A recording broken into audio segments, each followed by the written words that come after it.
नमस्कार, मैं प्रिया राज। आप देख रहे हैं न्यूज़ 24। बिहार के मुख्यमंत्री नीतीश कुमार, बिहार के मुखिया नीतीश कुमार इन दिनों काफी चर्चाएं का विषय बन गए हैं। साथ ही साथ कहा जाए तो अब राजद का नीतीश कुमार पर हमला करना लाजमी हो गया है।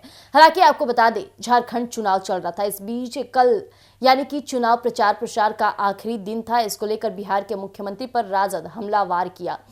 साफ तौर पे देखा जाए तो जदयू, जहां की झारखंड में 11 सीटों पर चुनाव लड़नी थी, इसके बाद जदयू 2 सीटों पर ही थम कर रह गई।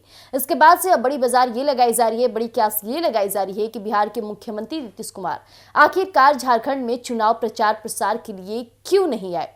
जहां देखा जाए तो कई नेताएं चुनाव प्रचार प्रसार के दौरान झारखंड में अपने दमखम के साथ, अपने चेहरे के साथ, पूरी मजबूती के साथ मैदान में उतरे, लेकिन वहीं बिहार के मुखिया और बिहार के मुख्यमंत्री नीतीश कुमार नजर नहीं आए। अब क्यासी ये लगाई जा रही है कि क्या झारखंड में बिहार के मुख्यमंत्री का बोलबाला नहीं होता है, या फिर उतनी मजबूती के साथ नीतीश कुमार अपने को सक्षम नहीं मानते कि वो झारखंड में चुनाव प्रचार प्रसार के लिए उतर जाए। लेकिन ये राजद का हमलावार पर अब जदयू के तरफ से भी बड़ा बयान सामने आया। ये काफी चौंकाने वाला हो गया है, क्योंकि राजद जहां नीतीश कुमार पर इतना बड़ा सवाल खड़ा कर दिया है, ये चर्चे का विषय तो बनना है ही, क्योंकि बिहार के मुख्यमंत्री नीतीश कुमार जब भी जहां भी जाते हैं अपना जलवा जरूर दिखाते हैं, साथ ही साथ वहां से जीत भी हासिल करते हैं। लेकिन इस बार राजद का ये बयान देना कहीं ना कहीं नीतीश कुमार और जदयू पार्टी पर एक बड़ा तमाचा है, जिसका जवाब अब जदयू की तरफ से लगातार दिया जा रहा है। तो आइए हम सबसे पहले आपके बीच उन बातों को साझा करते हैं। एनडीए के घटक दल के अन्य उम्मीदवार किसी ने भी नीतीश कुमार को झारखंड के अंदर चुनाव प्रचार प्रसार के लिए नहीं बुलाया। झामुमो के नेतृत्व में महागठबंधन की सरकार बनेगी, यह तो तय है। हालांकि आरजेडी के प्रवक्ता मृत्युंजय तिवारी के बयान पर जेडीयू ने भी जवाब दिया है। जेडीयू नेता नीरज कुमार ने कहा कि बिहार में जिन 4 सीटों पर उपचुनाव हुए हैं, वहां नीतीश कुमार ने चुनाव प्रचार किया है। झारखंड में जनता दल यूनाइटेड ने संगठन ने चुनाव में काम किया है और जेडीयू के कई नेताओं ने और केंद्रीय मंत्रियों ने झारखंड में प्रचार किया है। नीरज कुमार ने कहा कि आरजेडी को सवाल पूछने का अधिकार नहीं है। उन्हें तो यह बताना चाहिए कि झारखंड के अंदर लालू प्रसाद यादव ने सिर्फ बेऊर झील के उम्मीदवार और बालू माफिया सुभाष यादव के लिए चुनाव प्रचार किया, लेकिन किसी और उम्मीदवार के लिए क्यों नहीं किया। आरजेडी को बताना चाहिए कि झारखंड में किसी आदिवासी या अल्पसंख्यक समुदाय के व्यक्ति को टिकट क्यों नहीं दिया।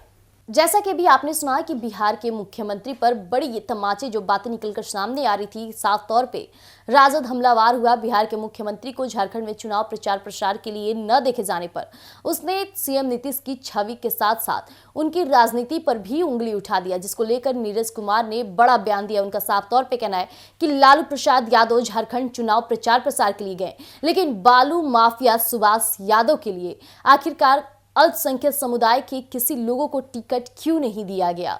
एक बालू माफिया को ही टिकट क्यों दिया गया और उसी के चुनाव प्रचार प्रसार के लिए लालू प्रसाद यादव तक चले गए, ये सबसे बड़ा सवाल है।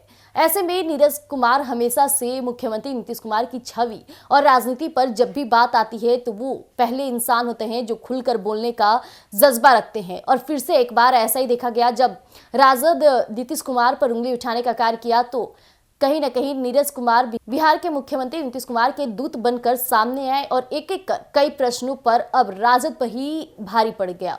लेकिन सबसे बड़ा यहाँ सवाल खड़ा होता है कि नीतीश कुमार झारखंड चुनाव प्रचार करने नहीं जाते हैं, क्योंकि नीतीश कुमार इस वक्त बिहार में अपना चेहरे को बनाए रखना चाहते हैं। साथ ही साथ झारखंड में उन्हें 2 सीटें मिली है, 2 सीटों पर उनके उम्मीदवार अपनी मजबूती के साथ चुनाव लड़ रहे हैं। उनका ये भी कहना है कि मेरे उम्मीदवारों को चुनाव प्रचार प्रसार की जरूरत नहीं है। वो खुद से इतने काबिल तारीफ है या लोगों के बीच बने रहते हैं कि वो अपने बलबूते पर चुनाव प्रचार प्रसार के साथ साथ जीत भी हासिल कर सकते हैं।